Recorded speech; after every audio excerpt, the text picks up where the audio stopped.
আসসালামু আলাইকুম, সবাইকে স্বাগত আমার আজকের আয়োজনে। আজকে আমি আপনাদের সাথে সহজ এবং মজাদার একটা পুডিংয়ের রেসিপি শেয়ার করব। আজ করে দেখাবো বিস্কিটের পুডিং। এটা তৈরি করা খুবই সহজ আর খেতে হয় অসম্ভব মজাদার।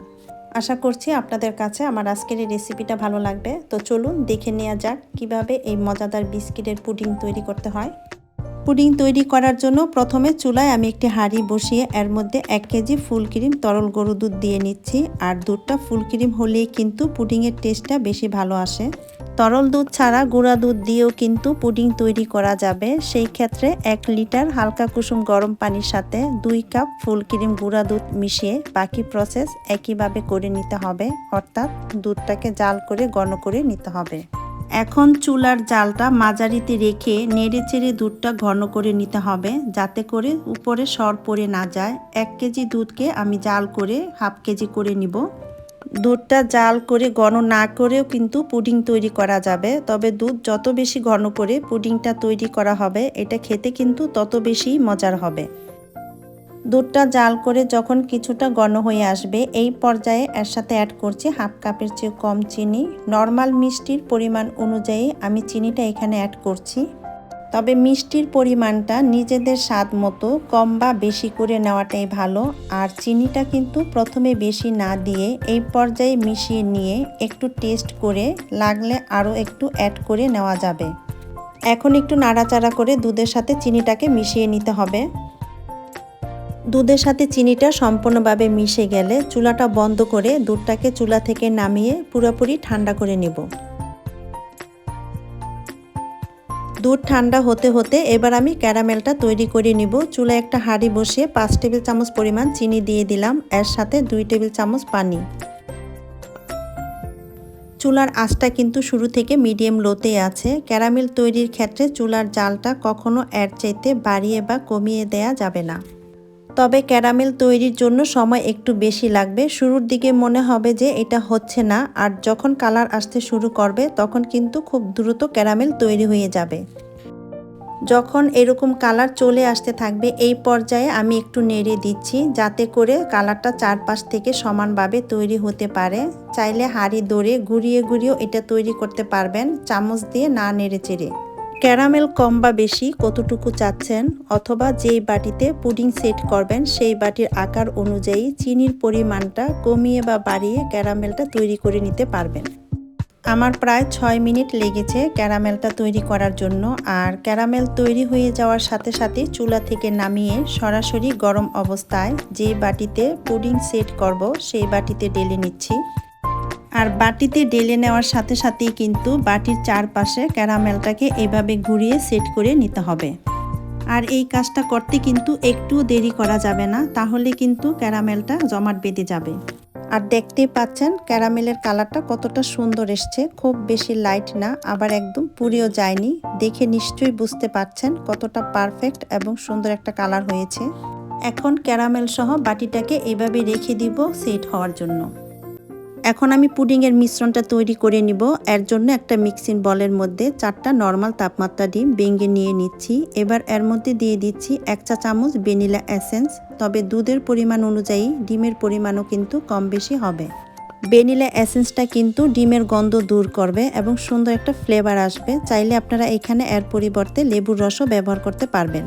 একটা হ্যান্ড উইক্স দিয়ে ডিমটাকে আমি ফেটিয়ে নিচ্ছি, যাতে করে ডিমের কুসুম এবং সাদা অংশটা ভালোভাবে মিশে যায়। তবে বেশিক্ষণ ফেটানো যাবে না, যাতে ডিমের মিশ্রণটা বেশি ফোম না হয়ে যায়। তো ডিমটা ফেটানো হয়ে গিয়েছে, এটাকে একটি সাইডে রেখে এখন আমি বিস্কিটের প্রসেসটা করে নিব।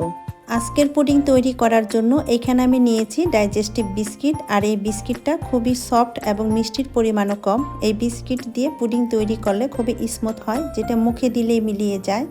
চেষ্টা করবেন পুডিং তৈরির ক্ষেত্রে এই বিস্কিটটাই ব্যবহার করার জন্য। যদি হাতের কাছে একদমই না থাকে সেই ক্ষেত্রে এই ধরনের যে কোনো বিস্কিট দিয়ে পুডিং তৈরি করতে পারবেন। দেখতেই পাচ্ছেন এখানে আমি 4টা বিস্কিট নিয়েছি, এখন এগুলোকে গুঁড়া করে নিব। এই তো গুঁড়া করা হয়ে গিয়েছে। এবার আগে থেকে জাল করে রাখা দুধ এবং চিনির মিশ্রণটা সম্পূর্ণভাবে ঠান্ডা হয়ে গেলে একটা মিক্সিং বলে ঢেলে নিচ্ছি। এখন এর মধ্যে দিয়ে দিচ্ছি বিস্কিটের গুঁড়া। আর বিস্কিটের গুঁড়াটা আমি একসাথে দিব না, অল্প অল্প করে দিয়ে দুধের সাথে খুব ভালোভাবে ব্লেন্ড করে নিতে হবে, যাতে কোনো দলা বেঁধে না থাকে। দুধের সাথে বিস্কিটের গুঁড়া এখানে আমি হ্যান্ড ব্লেন্ডার দিয়ে ব্লেন্ড করে নিচ্ছি, চাইলে আপনারা চামচ দিয়েও মিশিয়ে নিতে পারবেন।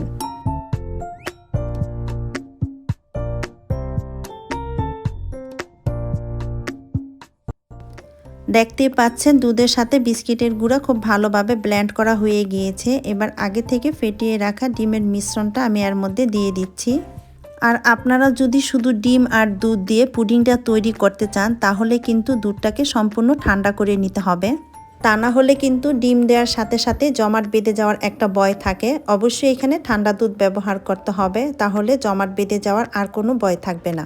এখন দুধ এবং ডিম একটু মিশিয়ে নিলেই কিন্তু পুডিংয়ের জন্য মিশ্রণটা একদম রেডি। তো আমার পুডিংয়ের মিশ্রণটা একদম রেডি হয়ে গিয়েছে। এরই মাঝে আমি যেই বাটিতে পুডিংটা বসাবো সেই বাটিতে ক্যারামেলটা কিন্তু একদম জমাট বেঁধে সেট হয়ে গেছে। এখন এর উপরে একটা ছাঁকনি বসিয়ে দুধের মিশ্রণটা পুডিংয়ের বাটিতে ঢেলে নিচ্ছি।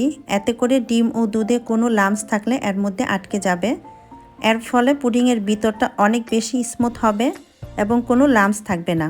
ছাঁকনিতে কিন্তু সামান্য পরিমাণে দুধ ও ডিমের লাম্পস রয়ে গিয়েছে, আর পুডিংয়ের বাটিতে আমি দুধটাকে সেট করে নিয়েছি। এবারে বাটিটাকে আমি ঢাকনা দিয়ে ঢেকে দিচ্ছি। আর আপনারা যদি ঢাকনাওয়ালা বাটি ব্যবহার না করেন সেই ক্ষেত্রে ফয়েল পেপার দিয়ে ঢেকে দিলেও চলবে। অবশ্যই ঢেকে দিতে হবে, তা না হলে কিন্তু এটা স্টিম করার সময় ভিতরে পানি ঢুকে যাবে। চুলায় একটা হাঁড়ি বসিয়ে এর মধ্যে একটা কিচেন টিস্যু বা পরিষ্কার কোনো সুতি কাপড় দিয়ে নিতে পারেন। এতে করে পুডিংয়ের বাটিটা পানি যখন ফুটতে থাকবে নড়বে না। এবার এর উপরে পুডিংয়ের পাত্রটা বসিয়ে তাতে পানি ঢেলে দিচ্ছি। আর পানির পরিমাণটা খেয়াল রাখতে হবে, পুডিংয়ের বাটির যেন কোয়ার্টার ভাগের বেশি না হয়, অর্থাৎ অর্ধেকের একটু কম ডুবে থাকবে পুডিংয়ের পাত্রটা। এর চেয়ে বেশি পানি দিলে অনেক সময় পানিটা ফুটে পুডিংয়ের ভিতরে ঢুকে যাওয়ার সম্ভাবনা থাকে। চুলার আঁচ মিডিয়াম লোতে রেখে ঢাকনা দিয়ে ঢেকে জাল করতে হবে। পুডিংয়ের আকার বুঝে ছোট বা বড় সেই অনুযায়ী 25 থেকে 30 মিনিট। তবে এরই মাঝে কিন্তু ঢাকনাটা একবারের জন্য খোলা যাবে না। অনেক বেশি সময় ধরে যদি আপনি পুডিংটা জাল করতে থাকেন তাহলে কিন্তু ভিতরটা স্মুথ হবে না, জালি জালি ভাব চলে আসবে এবং খেতেও ভালো লাগবে না। আমার প্রায় 25 মিনিট লেগেছে এটা হতে। এখন আমি একটা কাঠি ঢুকিয়ে চেক করে নিচ্ছি। দেখেন একদম ক্লিন এসছে, তার মানে এটা ভালোভাবে সেট হয়ে গিয়েছে। আপনাদের হয়তো আরেকটু কম বেশি সময় লাগতে পারে। এখন আমি পুডিংটাকে চুলা থেকে নামিয়ে নিলাম। পুডিংটাকে চুলা থেকে নামিয়ে নেওয়ার পর নর্মাল তাপমাত্রা সম্পূর্ণ ঠান্ডা করে নিতে হবে। গরম অবস্থায় কখনো পুডিং মোল্ড আউট করতে যাবেন না, তাহলে কিন্তু ভেঙে যাবে। এখন আমি পুডিংটাকে সম্পূর্ণভাবে ঠান্ডা করে ফ্রিজের নর্মাল চেম্বারে 2 থেকে 3 ঘন্টার জন্য রেখে দিব।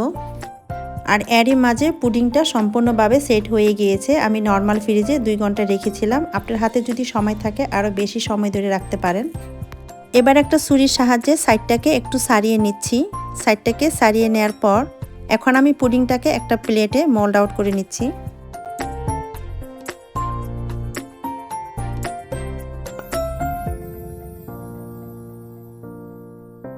এই তো তৈরি হয়ে গেল আমার সহজ এবং অসম্ভব মজাদার বিস্কিটের পুডিং। দেখে হয়তোবা বুঝতে পারছেন এটা কতটা লোভনীয় হয়েছে এবং পুডিংয়ের ভিতরটা কেমন হয়েছে সেইটাও আমি আপনাদেরকে এখন কেটে দেখাবো। পুডিংয়ের সাইডে কিন্তু কোনো প্রকারের ছিদ্র ছিদ্র ভাব নেই। ভিতরটা কতটা পারফেক্ট এবং ক্রিমি হয়েছে, কোনো ধরনের বাবলস নেই।